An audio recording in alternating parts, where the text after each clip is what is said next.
Hey everyone, Tina Hogan Grant here with my Cuppa A Natter that I like to do twice a month on a Monday. I like to bring authors into my home and we talk about books, writing, life as an author, and whatever comes to mind. And tonight, Wendy Zuccarello is joining me. How are you this evening, my dear? I'm great, Tina. I'm so happy to be here with you. And hi, everybody out there. I'm excited to have you too. I am so happy that you jumped on board when we had some issues last week. So I really appreciate it at short notice. I'm excited to get to know about you and your books. But before we get started, can you just give me a little background from to you? Anything you want to share the rest of the world that Sure. you don't mind? I only started writing a few years ago. I've always been a very, very big reader, but a few years ago, basically at the beginning of COVID, I decided let's give this a go and see what happens. And about 18, 19 books later, I'm still going and I'm really enjoying it. Wait a minute. 2019 is when you started writing? Yes. And you're at book 19? Yes. Wow. You're I'm a little impetuous by nature. So when I get an idea in my head, I can usually bang a book out in about a week, 2 weeks maybe, and then I just run with it. Now, these full-size books, like 200 to 300 pages, or short stories, or they range between 150 to 250 pages mostly. Oh, that's a regular size book. Yeah. I mean, I'm happy if I kick out 2 books a year. And mine are in that range with 150 to 200 to 300 pages. So my hat's off to you. Congratulations. Thank you. You must have found something you love to do. I love it. Yeah. So it's funny. So my background is I have my bachelor's in animal science. I spent the first 20 years of my career working in the veterinary world. I actually hated writing back in my undergrad. I did not do well in my undergrad writing class. Don't tell anybody, but later on, I just said, let me give it a go. And I actually just finished my master's degree in creative writing. I got my MFA in creative writing. And during that, I just really found an extreme love of it. And I can't stop. I love it. I love it. So this is your full-time job now? No more veterinarian? No. I work I work full-time. I work full-time because of, unfortunately, my writing doesn't, as an author, you don't make a lot unless you're really, really lucky. So I just kind of do it on the side as a fun thing. On the side? When do you sleep? If you're writing 19 books in wait a minute. I tend to carry my laptop with me. My kids are very active in a lot of things, and I get made fun of because I'll be sitting on the sidelines at a baseball game watching my son, but writing in between innings. Doing this? A little bit in. Yay! You write when you can. When you love it, you make time. So that's right. You're very right about that. I do want to pause for just a minute and say hello to some of our readers that were joining us. There were a lot of people joining us. Let me pop some up on the screen. We have Karen here. Hey, Karen. She was here. Karen, where'd you go? There she is. She says hello.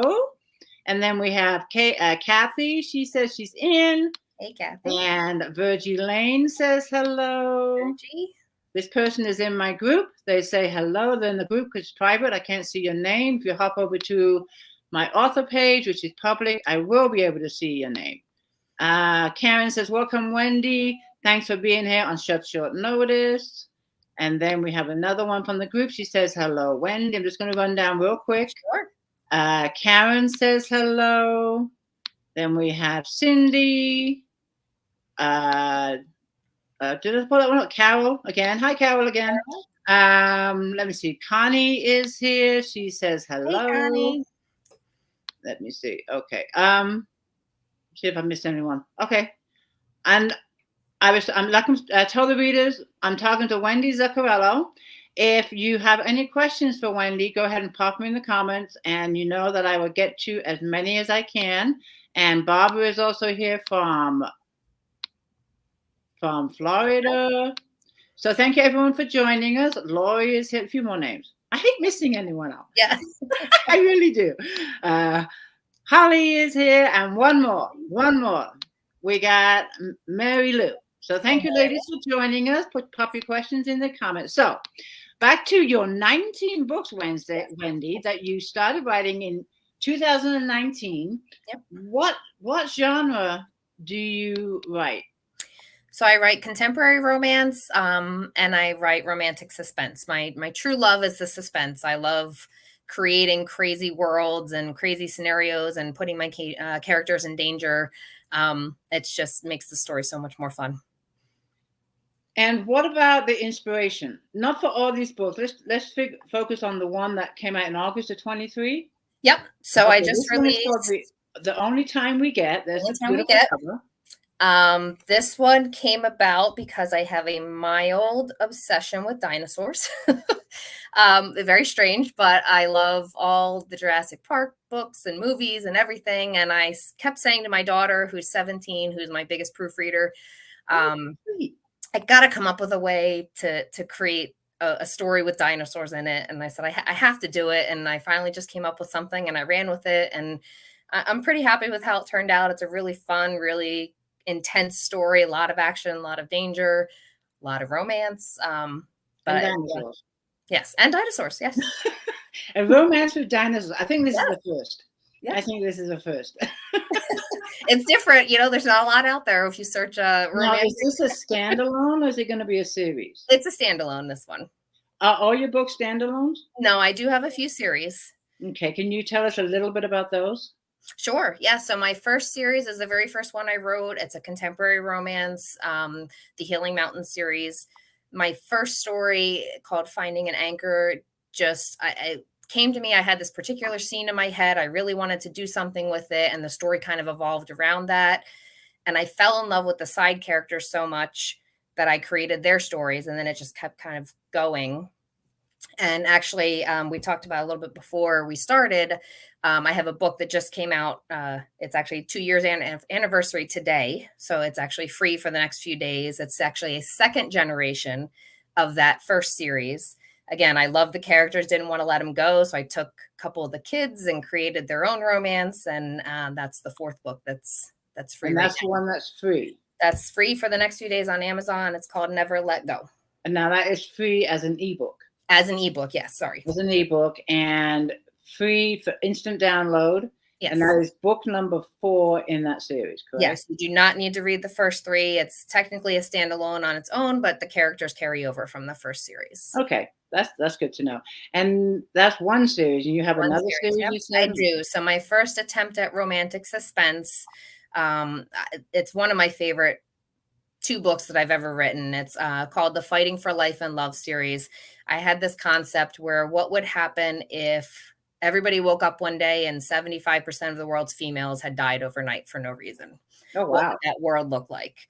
So that series follows one woman who did survive and how she became what they call a viable female, because people were now hunting females to carry on the human race. And her life is constantly in danger. So that series follows a romance between her and the soldiers that she meets along the way to help protect her. And it's a really great series. I love those stories so much. And how many books is that? That's 2 books. Do you think you'll ever go back to that series and write some more? I mean, you love it so much. I've toyed with it. Yeah. So what I actually started recently is I didn't want to kill the characters so much with writing too much of their stories, but now on Kindle Vella, you can release short stories. Right. I started writing short stories based on characters from previous books, carrying on with their lives. So you get a little peek at what they're doing, but it's not necessarily a whole entire book focusing on those characters. And that's in Vella? That's in Vella, yes. Do you have anything else on Vella? I've never tried Vella. That was my first attempt. I wanted to do just short stories just to hang on to these characters. And they're less than 1,000 words each, nice, cute little scenes as to what's going on with their lives. Most of them are comedies right now because they're based on the characters that are really, really characters, not to be a pun, but. So the Vella part continues on after the series? Yes. Mm-hmm. Now, do you have to continue to add to that part of Vella, or is it just a one-time thing? So you do it as episodes. So right now I have 4 episodes on there. Your first 3 are always free. And then your 4th episode, they start charging, and the charges are determined by Amazon based on the word count of the story. I guess they go by their sales history of similar type stories. And how often do you have to release? Like you don't have to do anything. It's just they're out there. So I've done 1 a week the past 4 weeks just to kind of play around with it and test it out because I've never done it myself. How do you like it? It's good. It's fun to just kind of throw something out there and say this is. So it's like one chapter. So you're looking at what, like maybe I don't know, 1,000 words or I something? think the maximum it can be is 2,500 words. It has to be a short, either Yeah. story or a chapter. So a lot of people do it as a chapter at a time and release their book that way. I'm just doing it as short stories and just throwing them on there. Something else I have to look into. I How much know. more do we need to know There's so or many learn? things, so many, Oh but my it's God, fun. I like it. I like so just being able to throw it up there and get people's opinions on stuff. So yeah. Okay. I'm gonna pop up a couple of questions. That was a tongue twister. Karen's asking, besides your daughter, does any other family member read your books? So that's kind of a sore subject in my house. My my husband is my sounding board for tossing ideas, and we discuss characters, but he is not a reader. He doesn't love to read. He has read one book, actually, the series we were just talking about. He read the first book and he really liked it, but he doesn't have the attention span to sit and focus on something for that long. So I can appreciate that. Reading's not for everybody. Well, he's not. Now, do you have more than one child? I do. I have a son who's 15. He's not a romance lover, but he has come up with names for books for me. I was struggling to come up with some names and he throws them out there. He listens. Everybody's my sounding board in my house. As a writer, anybody who's close is like, you listen. They support you in different ways. Mm-hmm. So that's a plus. Yes. That's a plus. Do any of your characters in any of your books, not particularly the latest one, have any of them been based on anyone you know? So I think, as a writer, you always put some of yourself in every character you write. I think a lot of my female characters and some of the males hadn't end up with some of my personality. Nobody is specifically based on any one particular person, but I do find a lot of myself in the characters. One of my favorites, Cal, is from the first series. He's no filter, just lets it all fly, loves to make people laugh. And that's just kind of the part of me that fell into him. I tend to not have a filter when I speak. So, Yeah, well, that's reality. Yeah, it really is. But yeah, so no, nobody's based. I'm sorry, go ahead. No, I was to say nobody's based specifically on any one person, but yeah, you see a lot of me in a lot of my characters. That's great. Now, when you're writing, I tend to ask this to a lot of authors, do you plot or are you a pantser? Do you just sit down and see what happens? I'm a total pantser.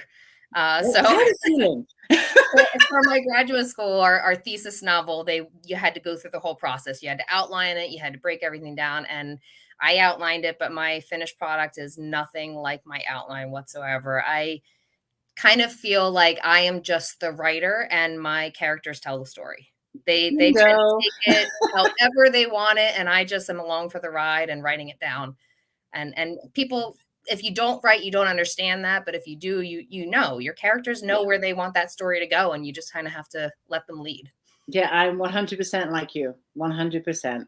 I tried plotting, didn't work out. I says, okay, I'm done trying that method. It never works out. It's just more work for you in the beginning. I just love a headache because I'm trying to go in one direction and they're pulling me in the other direction. Yeah. And I'm like, I'm the author here. Come on. They won. They won.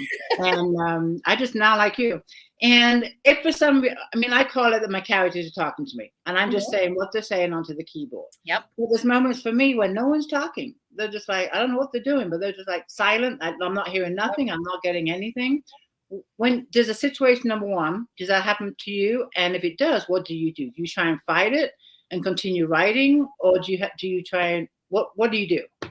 When you're not if I find myself in that situation, it's usually best to take a step back. If I have to let it sit for a while, if it's an hour, if it's a day, 2 days, until I really come back to that place where I know where I at least want to pick up. I don't ever try and force it. If you do, you end up going back and deleting it and rewriting anyway, because it never sounds right if it's forced. So yeah, usually separation, taking a step away for a little bit is what clears my head with that. That's what I tend to do too. That's what works to me. I just walk away, clean head, go do something else. I don't even think about the book. Yep. Just don't even think about it. And then all of a sudden I'm hearing voices in my head, okay, time to go write. Or you just look at some random thing and it's like, I know what I need to do. Yes. Now, when you do sit down and write, you say you write throughout the day because you're a busy lady, you work full time, you have kids, and you write where you can, your laptop goes with you. But do you set yourself like a goal of how many words you want to achieve per day or per week? Any kind of goals? I don't, because I never know when I'm going to get that chance to write. So, like I said in the beginning, I'm very impetuous. So, if I have a story in my head, it's usually killing me to the point where I make sure I force myself to sit and write every day, even if it's just a paragraph, because I want to get it done. I just want to get it out. Mhm. But I don't set goals because unfortunately nothing's realistic for me right now with 2 teenagers How can and a you? full-time schedule. I don't know how you do it. I'm impressed. 19 books in 4 years. That's crazy. Well, no, it's not crazy. It's impressive. Can I see? Let's see your book again. The latest one that came out. The only Yep. time we get.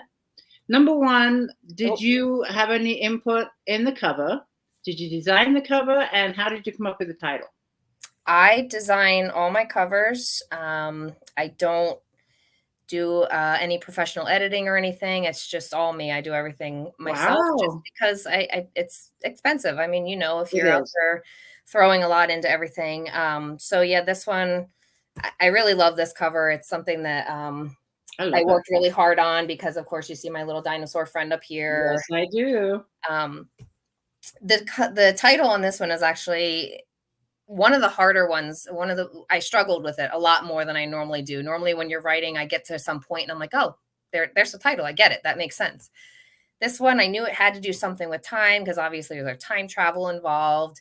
Um, wasn't sure where I wanted to go with it, but it really comes down to the message of the story, which is you never know how much time you're going to have left. So take advantage of what you have. That So that's where the only time we get came out, and it really makes sense in the story because they really are fighting against time, they're fighting against danger, they're fighting against everything, and they really have to appreciate what they have.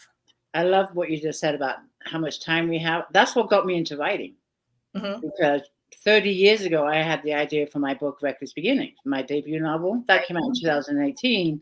But, like a lot of us, oh, I'll get around to it. I'll get around to it. Yep. And then in 2010, my dad suddenly died, who Oh, was an author. He was an author. oh, But okay. the following year, in 2011, I was diagnosed with breast cancer. Wow. So I told myself, if I'm going to write this book that's been haunting me for the last 15 years, I better knuckle down and do it because we don't know how much time we have. Exactly what you said. And it still took me another 6 years to write it. But that's what knuckled me down. So you're right. We have no idea how much time we have left on this earth. And to make It's every day count Yeah, is you what I really would do. Everything is so unpredictable. You never know what life is going to throw at you.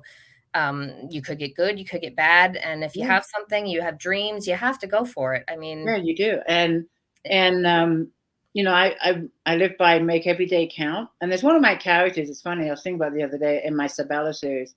She's obsessed with lists, with making a list. mhm. And it's that we were talking about you put yourself into our books. I'm obsessed with writing lists every day. I wake up in the morning and I write my list of what I want to accomplish every day. And Mhm. if I don't do it all, I go to bed not happy. Right. So that little bit of Sabella writing her list is actually, me being Yeah. obsessed. Yeah. We have quite a few questions. I want to Okay. find time for some questions. Let's take a little break. And this is a nice comment I wanted to put up too. This is from One Has to Live Life to its fullest. Absolutely. And then we have another one here, Each Day to the Fullest. Yep. So I want to just look at some of these comments while we're going up. Connie says, I really love that cover too. Awesome book. And I was thinking, not only are you writing, but you're learning how to make covers too. Mhm. I have no idea where to begin to make a cover. No Canva. idea at all. Canva is your best friend. I love Canva for my posts. I I do have my posts and everything for Facebook and Yeah. TikTok and stuff like that. But a cover, no. I mean, I was having issues with my book coming out October 15th. Right. Mhm. It kept getting rejected from Amazon. The first time it ever happened. It turned out it was too big. And my cover designer had to remake it. I mean, I would not know what to do in this situation if I was making my own. I have to thank my daughter for that. My daughter is an artist to the core. We're looking at colleges. She wants to be an animation major, and she introduced me to Canva because she learned it in one of her art classes.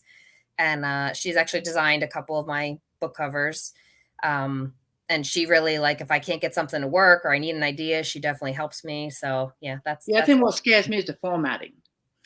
Because do you publish in Ingram too, or just Amazon? I do Amazon, and I actually just recently started doing draft to digital, which is a more widespread distribution. Yeah, so those settings are a little bit different as far as Ingram too, because Ingram, if you get your books in Ingram, that'll be the central paperback, catalog for all the paperbacks worldwide. Oh, okay. So like Barnes and Nobles, or anyone can go to any bookstore, no matter where they live, and say, I want to order Wendy's book. It'll be in that catalog. Oh, okay. Not necessarily in the store, but then they can have it in the store within 6 days. Okay. But Ingram is the central catalog for paperbacks worldwide. Okay. So but they have a different format of paperbacks to Amazon, completely different. So I get like 2 different covers for my cover designer. Right. For me to do that, like, no, not a chance. It's a struggle sometimes, but I like the creativity of it. I love being able to do whatever I want with it, Well done. Well done. Renee says, I'm impressed. Your covers are awesome. Okay. And then Cindy says, you are so talented. Thank you. Virgie says she loves the cover. Thank you. And a couple more says they love your cover. Thank you. Here's a question from someone in the group. I'm sorry, I can't see your name, but she's asking, do you have a special place where you like to write? I do. I have my little spot on the couch where I can tilt my feet up, and I have my blanket there and my nice little snack and drink next to me. And that's where I just sit and write. It doesn't matter if the kids have the TV on or somebody's playing a video game or whatever. That's my comfort spot. You can write with noise in the background? I do, because I kind of just disappear into my head. Somebody keeps talking to me and I don't really even hear them. It's just I have to have complete silence. I can't have music. I can't have the TV on. So you're just nonstop, full of surprises. When you have something really going on around you, you have to learn to work with it. I guess so. I think I can zone out. Beth, she's another author. She's a fantastic lady. She has some brilliant books that just came out, and also from England. She has a question. Where is the weirdest place inspiration has struck? Beth, you always have some of the greatest questions. I would honestly have to say the baseball field. I like I said, I drag my laptop around with me, but I'm not always writing. I have my notebooks where I scribble down, things, but I'll be sitting there and something random happens in the game. And I'm like, oh, wow, I should write that down. And it just happens. I don't know why. It just hits you wherever, sometimes it's in the grocery store. Sometimes you're driving down the street and you hear something on the radio. So, but I would say probably the baseball field. It just triggers or ignites an idea. So do you carry a notepad with you too, along with your laptop? Yeah. Yep. All the time. All the time. I always like to say I'll remember and write it down later, but I can't do that. And I learned from another author on this show. She emails herself. Oh, that's a good idea. And that's what I've been doing. Because I either forget my notepad or it's too big for my purse. But she says she actually emails herself on the phone. And I've been doing that ever since. It makes so much sense to me. I always have my phone with me. Yeah. And so I just click on it, and and that works a lot. That works really well for me. I have to remember that. Yeah, remember that one. Email. If you forget your notepad, I should write it down because I probably won't remember it. Well, I've had one time I used to carry a notepad and I'd lose the notepad. But if I lose my phone, I'm in deep shit. We're all lost if we lose our phones, right? Yeah, I always have my phone with me. So that one's worked for me. That was a great tip from an author. Yeah, it's a good idea. A question from someone else in the group. Do you ever write something that comes, I'm assuming the veterinarian clinic, from your experience or work experience there? Yep. So the book that's actually free right now, Never Let Go. When I worked at an aquarium here in New Jersey, and one of my favorite animals I worked with were the African penguins. And they have such personality that I wanted to get them in a book. So the main character, the female, is actually a penguin keeper at an aquarium. And some of the stories I worked in there from my experience working with them. So yeah, definitely. Oh, that's great. And a lot of my books have animals in them in some form. Do you have animals at home? Do you have pets? I have a lot of pets. Okay, I want to hear. We have 3 dogs, 2 guinea pigs, a box turtle. I have a koi pond outside. And then my favorite pet, don't tell any other ones, is I actually have a little chipmunk in the backyard who comes and eats out of my hand. We hang out pretty much every day when she's out there. And she's actually a character in one of the books too. Okay, I have a squirrel, Toby, I call him. I post Yes, I've seen your pictures of Toby, yeah. I would love for Toby to eat out of my hand. How did you train this chipmunk to come to you? it took a long time. We've been in this house for about 4 years, and it took me probably the first year to really gain her trust. I just sat in the yard, sat perfectly still until she would come out and just kind of hang there. And then I just started tossing peanuts at her and waited until the point where she wouldn't take off when I tossed a peanut at her. And then just kind of kept tossing them closer and closer. And now she'll actually sit on my hand and eat them. Now we're trying to work up to petting her, but she's not too thrilled with that right now. I'm jealous. Because Toby, I hadn't seen Toby in about a week, but he's a regular visit here. And I have bird feeders right outside my kitchen window. And that's what he feeds on. So for me to throw peanuts at him, I'd have to do it from my kitchen window. She kind of hangs out over by my fish pond. So I can sit on the grass and in the middle of the yard and just kind of wait for her to come out. And now if I go out and call her, she actually comes running out. She knows I'll feed her. Do you name her? Yeah, we call her Munchkin. Okay, I have one Chip. I say it's a she, but I don't know if it's a boy or a girl. Yeah, I have a chipmunk that comes around once in a while. I call him Chip. Mm-hmm. Very imaginative. Okay, Renee has a question for you. She wants to know, what is the most unusual type of research you have done? Oh, goodness. If anybody ever checks my Google history, I am in a lot of trouble. So for the series that I talked about where the 75% of the women get wiped out, I did a lot of research on, I wasn't sure if I wanted to give a reason why the women passed away. So I did a lot of research on like viruses and diseases that could possibly do something like that. Then there was some gunfire and things in there. So how many bullet wounds can someone survive at a time? What's the worst place to get shot? So I'm in a lot of trouble if anybody ever checks anyone comes in and takes your laptop. Well, yeah, probably things like that. How you can die, what's the fastest you die, how, those types of things. So that's probably makes me sound like a serial killer, but that's questionable. It's all in good fun for my book. I'm a writer. And Connie, I want to pop this up. Connie says, I have your book. I know. You just won it in one of the giveaways recently. Congratulations, Connie. Few more questions.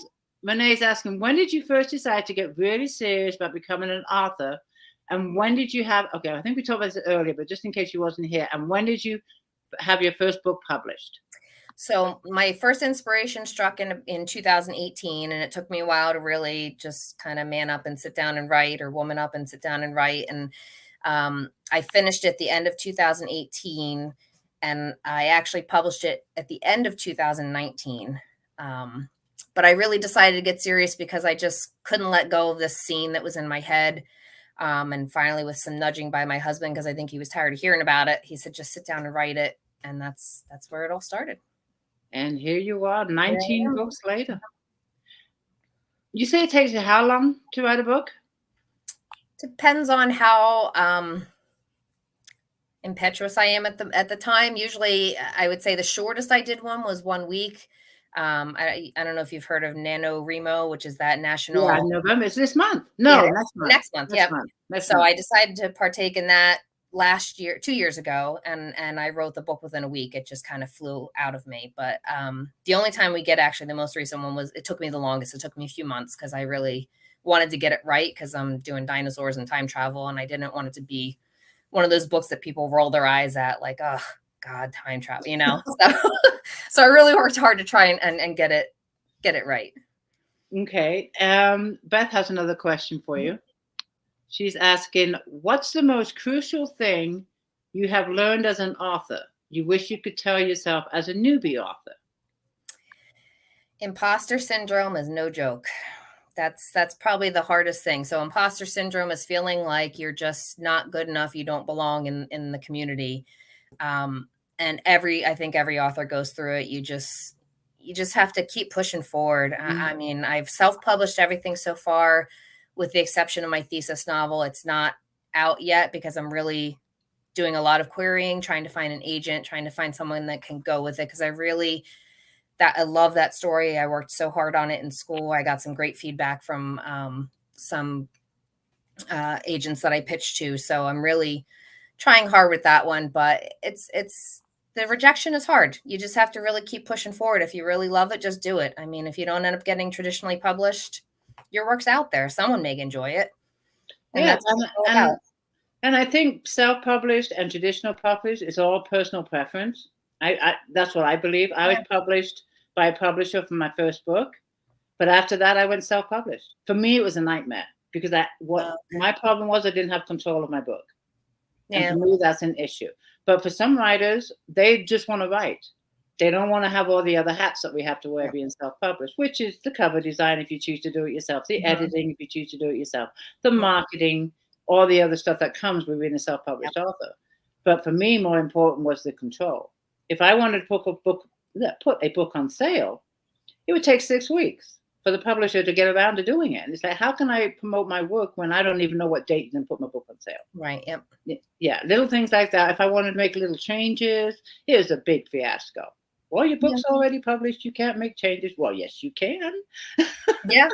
And you know what? And you pick your title. Nobody's going to say you have to change the title on this. Nobody's going to tell you to redo this part of the story. It's all yours. You don't have to worry personal preference. And I wish you luck if you want to get the traditional publishing too and be a hybrid author. It's worth a shot. We'll see. I don't know. That'll be cool. Be a hybrid author. Yeah. That'll be cool. I do want to take a little break because you are going to read to us. I am. Yeah. I'm excited. So I'm going to hand it over to you. Are you ready? Yeah, I'm ready. Sure. All right. Well, then I'm going to be quiet. I'm going to shut up, and it is all yours. So this is from the newest one. The only time we get, like I mentioned, it's a time travel dinosaur romance. As crazy as that sounds, this portion, it's just a small part of the second chapter. It's right after the two main characters meet. The main character, female, has no idea where she is, what's going on. And she's kind of been dumped into a crazy situation. So here we go. I have so many questions that need answers. I would love to ask where we are or where we are going. Does he have a safe place for us to spend the night? Are there other people here? Does he know where here is? They just keep flooding my brain. The man steps into me again and leans down. When I give the signal, we need to move as fast as possible. Do not let go of my hand, no matter what. He wraps his large hand around mine as we speaks. Where, I ask. I need to at least know which direction. He steps behind me and presses his chest to my back. I feel his cheek next to mine as he turns my shoulders and points. Do you see that mountain ridge over there? He asks. I nod. It's about a half a mile, but it is through some rough terrain. They will be hunting us every step. The bigger ones are out at night, and they will do everything in their power to put us on the menu. My chin drops to my chest. I am no stranger to exercise, but I am not a runner by any means. I turn so that he can hear me when I whisper. Maybe you should just go without me. I don't want to get you killed. I know I can't keep up with his pace if we are running. I barely made it the first time. I don't want to be responsible for another person's death. It's not who I am. I would rather accept my fate now than prolong the inevitable. He comes around to stand in front of me as he cups my cheeks. He leans down so that his eyes are level with mine. I need you to trust me. I will not leave you. I promise. I don't think I can keep up with you. We will go at your pace, but we have to keep moving. I am with you every step. Just don't look back. Keep your eyes on me. I look over his shoulder at our destination and take a deep breath. I nod. Will you tell me your name? Please. I am more than willing to trust him. He has done nothing but help me, but I need something here. His face softens. One of his thumbs trails back and forth across my cheek. Sawyer. I'm Sawyer. I'm Samantha. Sam Levy. I say, and he smiles. Sam, it's nice to meet you, he says as his thumb continues to move over my skin. I lean into him, trying to absorb his strength because I know I'm going to need it. He leans forward and places his forehead against mine. I won't let anything happen to you, Sam, he says. The sounds of the night disappear as I relish in this calm before the storm. Whatever happens, I know he will do his best to get me through it. Why? I have no idea. I just know. It is one of those feelings deep in my gut that tells me we are going to get through this. I trust you, I say, and he nods. Let's go. Ooh, intriguing. Thank you so much. Sure. I like that. Let me put up some comments. Okay. We have, where can I find this book? I want to read now. It is on Amazon. Just search my name. And then Renee says, it sounds so good. Thank you. Karen says, sounds interesting and intriguing. And she also said she loved it. Thank you. Barbara says, thank you for the reading, Wendy. Your book sounds interesting. Thank you. I told you the readers loved it when we read. Connie says, awesome read. Hold on, you're going too fast. Here we go. Carol says, wonderful. We got a wow in the group. And one more. Gypsy says this book sounds amazing. Thank you so much, Wendy. Thank you. I love it. I love listening to authors read their work. And what I like about it, like if I read your book, which I'm sure I will down the road, I'm going to hear your voice when I read it. So it gives me that personal connection when I read a book from an author that read on the show. I just love that. I love that. Connie says, Wendy is an awesome lady. Thank you, Connie. So 19 books you've written. I'm assuming you're working on book 20? Well, 20 is the thesis novel that we're kind of hanging on to and waiting. Maybe that may be a self-published thing soon. I'm not sure. I don't know how long I'm going to give it, but yeah, I've got my newest idea hit me actually yesterday. So I've got some notes down. I think I'm going to start working on that one next. And can you give us a little insight? Number one, where did this idea hit you? What were you doing at the time? I was watching TV and it was nothing related to what was on TV. It just kind of, I don't know where. It just came out of the blue. It was one of those things. I had and this. Did you write something down right away while watching TV? I did. Yeah, I did. I wrote something down. So we'll see. We'll see what it turns into. It's going to be another suspenseful one. Present time, nothing dinosaur or crazy. But are you a people watcher? I am definitely a big people watcher. Yeah, very much. Me too. I like it when I need like a waitress in a book or whatever. I would go hang out at restaurants and just look at different waitresses or waiters, doesn't matter, and just try to get a feel of the personality of a waitress and one that draws me in. It's kind of what I will base, that character on. I love people watching. I really do. And sometimes watching people, you really learn a lot just watching people. You don't even have to know them. I'm one of those people who kind of watches and I create backstories for people in my head as I look at them. Like, yeah, I mean, sometimes I got to watch myself. That I'll be staring. And it's like, okay, that creeper out there, right? What's really bad? I have my phone out. I'm not taking a picture, but I have my phone out and I'm looking at, maybe someone that could be a good character, and I'm writing down notes. But as I'm writing, I'm looking. Looks really bad, like I'm a stalker or something. And what I love to do is, when I go to someone's house, I go right to the bookshelf. Oh yeah, you can tell a lot about a person. Yep. I mean, I'm coming over. You don't want me to know something? Go hide your books. I pause TV shows to see what books are on the shelves in the background. Like if we're watching something on Netflix, wait, pause, zoom in on that. I got to see what they're reading in the background. But I love zooming in, going straight over the bookshelf. Oh yeah. And sadly, a lot of people don't have bookshelves anymore. And I understand that all the books are in their Kindle. It is, yeah. But I like reading on my Kindle because I have I'm a rereader. I like to reread my favorite books over and over again. So I like having my phone or my reader with me so you never know what you want to read again. But I do love my paperbacks too. Me too. I cannot read off Kindle. I think it's because I write all day on a computer. Yeah. And I just want that breakaway from being in front of a screen. Plus, I just like the physical turning of a book. I try and read a Kindle and I'll touch the screen and all of a sudden it's doing all kinds of crazy stuff. You're 10 pages ahead. You don't know where you left off. I try to get a speck off my screen. All of a sudden it just went 15 pages in front of me. I'm like, what? I have a lot of random highlighted areas in my Kindle books just because I went to touch something and it accidentally highlighted it and I don't know how to remove it. And I've done that too. And it's like, I can't do this. I just can't. And I read in the bathtub too. So it's like, I don't think a Kindle is a good idea in the bathtub. It won't last long. You mentioned that you like to reread some books. You have some favorites. What are some of the titles that you like to reread? Oh, I love Melanie Moreland. Anything by her, I read her books all the time.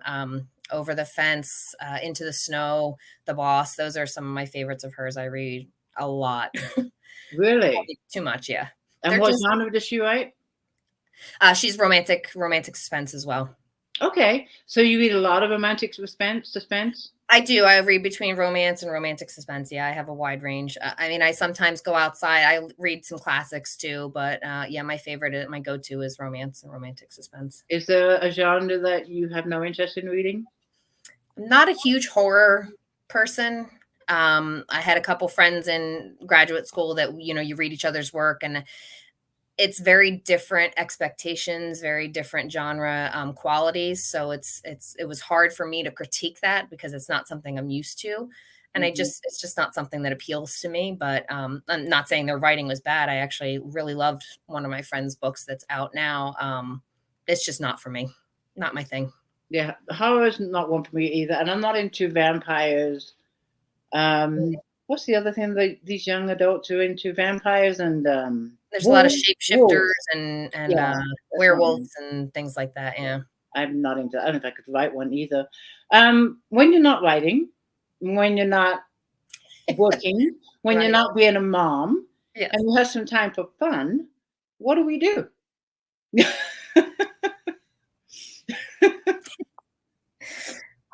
I'm usually reading, honestly. If I don't have something to do, I'm usually reading. I also love photography. I'm very involved with my kids' things. So sports, I help out with a lot of the teams. Right now, my son is in marching band for school, so a lot of my quote unquote free time is there. I help move the props and assemble them and take them apart for the performances and everything. So right now, we're deep into that season. So that's where a lot of my free time goes. But if not, I'm usually reading or out taking pictures or watching movies. I love watching movies. What free time you have? There's not much. There's Do not you much. find yourself, if you're on a roll with writing, because you do work full time, Mhm. do you write sometimes into the wee hours of the morning, or do you have a cutoff that Oh no, I you need have my to go to sleep. work? I need my You need sleep. your sleep. I am a bear if I don't get sleep. So, and my husband will attest to that for sure. So, my day starts, I start actually working at 6 in the morning. So now I try and get to bed by 9, 10 o'clock so that I can at least get a few hours in.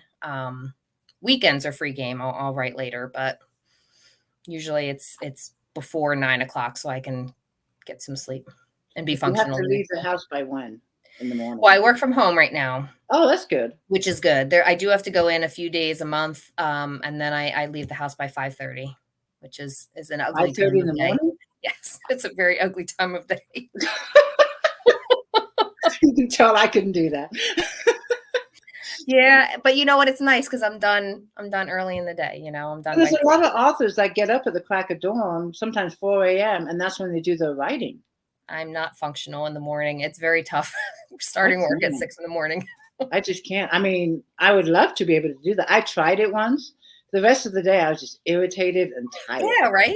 Yeah, I can't do that. And I did it for I held it up for a week, and it's like, and even then, More than when I I can went back and read what I wrote, I didn't like it. It's just like I just didn't do. like it. So now I tend to write most of it during the evening, in the evening if I can. Yeah, that's generally when I find time to do it, or on my lunch break at during work, Mhm. things like that. Yeah, unless I'm on a deadline and I've got, editing to do and I've got to get stuff over to my other editor, then it's like, I'm going to be in my cave all day. That's what I call it. And you won't hear from me. Have a nice day. So Send me a text if you need me. I know, right? You're in New Jersey, correct? Yes, I am. Do you travel at all? You and your family? Do you go places? Do you travel? We are huge, huge Disney fanatics. Oh, wow. We go to Disney at least once a year. We're part of the vacation club. It's just something. I mean, from even when the kids were little to even now in their teenage years, it's just we love it. It's just where we go every year. Disney. Let's go a nice family vacation every Yep. year. Yep. And even at Yes. 17, she's 17, right? You're She's elder? 17, so she's actually her senior trip for school is And going she down to still Disney loves in the Disneyland. January. So we're going. It's probably and then next year we'll go as a family probably one last time until she goes to college and then it's all gonna stop. Now, this is the one in Florida, correct? We go to Florida, yes. So You been to the one next out year there? we are gonna go out to California. We've never been out there before. We're gonna The go one in next year. Anaheim? Yeah. Yeah, I've been there a couple of times when my grandkids were little and my son, Mhm. but I haven't been in years, years. We just love it. It's just what we do. I mean, everybody says, "How can you go to the same place every year?" It's just Well, it sounds like, it's just a great family retreat vacation. yeah. And I'm assuming you have the package, you stay at the hotels and Yep, we stayed at the hotel. We've driven down a few times. Drove down during COVID because we didn't want to fly, but most of the time we fly and we have our days planned. I plan everything out ahead of time so that we know exactly where we're going to be, and it's fun. It's what we love to do. excellent. Have you been out of the US? I have. My husband and I went to England Oh, about 6 years ago, I think oh, now. what part of England? Right in London. I stayed with a friend who was in the Air Force over there, and we went around and did all the touristy things: Stonehenge, White Cliffs, London itself, and yeah.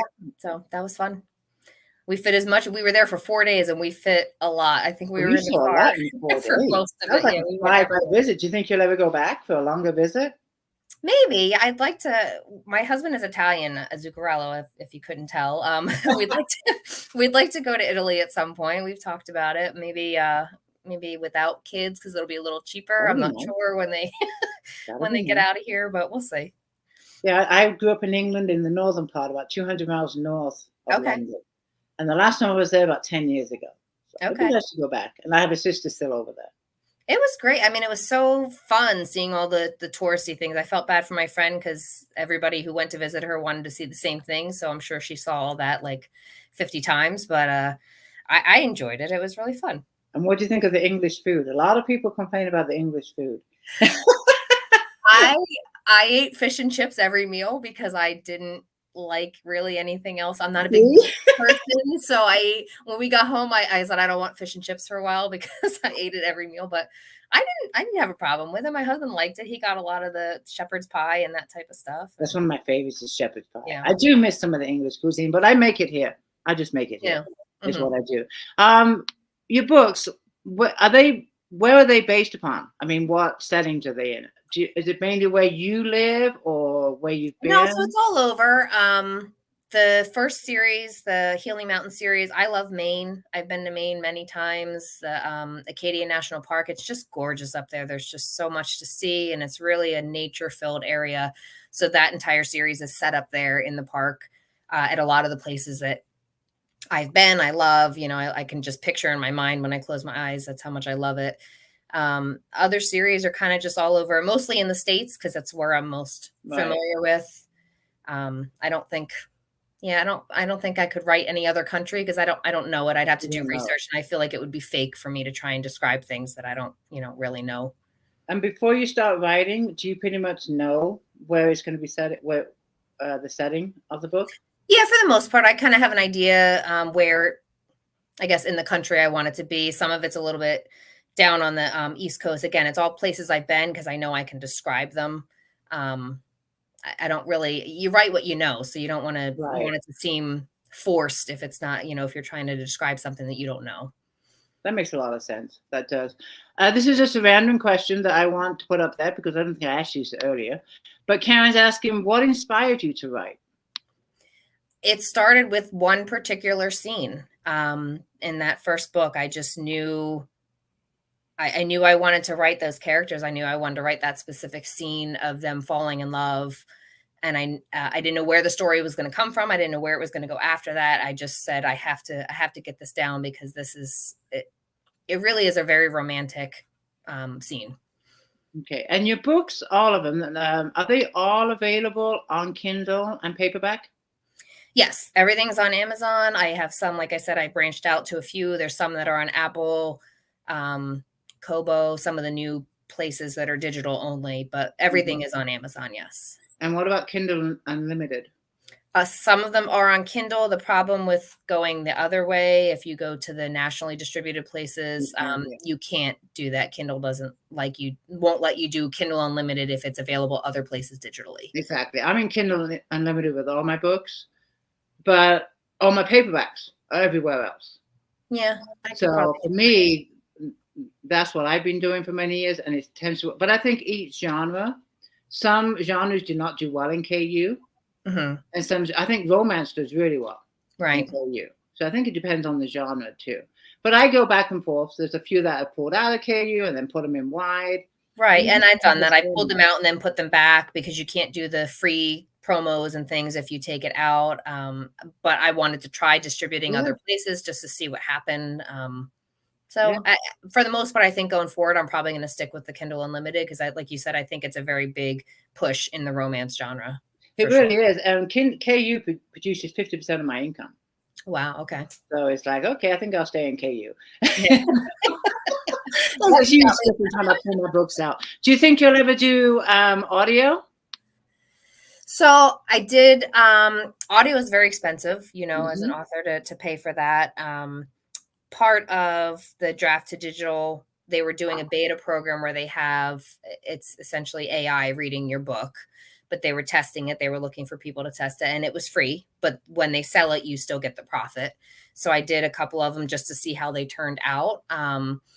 They're not perfect. It's a, a computer voice. They sound okay, but some of the words are messed up. They don't get, if it's read versus read or other words that look similar or spelled similar, they mess up. But it was free and I don't have any other way of doing audio for me. So I tried it and I don't know that I'm going to keep doing it, but it's out there. Oh, well, there you go. One way of getting your work out there. But no, it's not cheap. It's not. I'm having my trilogy done as an audio. Mm-hmm. And it will be a long, long time before the Sabella series, which is 9 books, gets done. Wow. Yeah, it really is scary how expensive it is. I mean, I did research. I thought at one point, well, maybe I'll just record it myself. Let me look at the equipment. Well, the equipment itself is expensive and you have to do editing, and I know nothing about that. So yeah, and I know a couple of authors that have done their books, and the patience too. You have to have the patience. Yeah. You have to keep the continuous, flow of the words.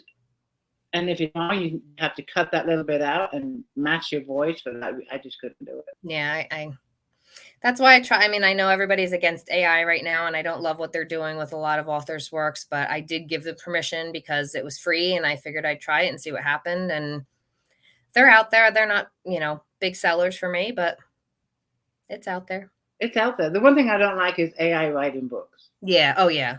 That I don't like at all. Let's not replace authors. Right. No, I agree 100%. Yeah. Yeah. What we all need to stay creative and support real writers like me and you. Yes. Yep. Absolutely. This has been a fantastic chat, but I do want to wind it down. I mean, 19 books. I still can't get over that in 4 years. That's fantastic. And I want to see more books coming out of you. I'm sure we will. But my final question to you is, for an author a writer that wants to be a published author, what one piece of advice can you give them? Patience and persistence. If you are looking to do traditional, you have to be very persistent and you have to realize that it's not going to come immediately. And if it does, great for you, but it's really a lot of work, the querying process. It's a lot of ups and downs. Every rejection hurts equally. It's, because you send it out and you think, well, this will be the one. And then you get that rejection. If you're looking for self-publishing, go for it. But just realize it's a lot of hard work. It's a lot of work. Like I said, I don't pay somebody to edit. And unfortunately, sometimes things sneak through. But the great thing about self-publishing is you can just fix it when you find it and re-upload it to the whatever site you're posting on. That was one of the things I always said. The best editing technique is to hit publish and then read it. And then you'll find all your errors because you missed them the first time or the first 20 times you read it. So yeah, it's really just do it. If you want to do it, just do it. Don't let anything hold you back. Everybody can do it. If you need help with any of the self-publishing stuff, reach out to me by email, go to my website. I'm willing to help anybody because I know how hard it is. That's great. That's awesome. And you're being generous and doing a giveaway. I am, yes. Thank you for that. I'm going to let you tell our readers what the giveaway is. So we're going to give away a couple copies of my newest, The Only Time We Get. I'll do a signed paperback and send them out. I don't know how you normally pick your winners. I'll leave that up to you, Tina, unless you just do a random pick from anybody. I usually announce it in the group. I'll go through because I'll get the feed on both after the live chat on the author page and from the group.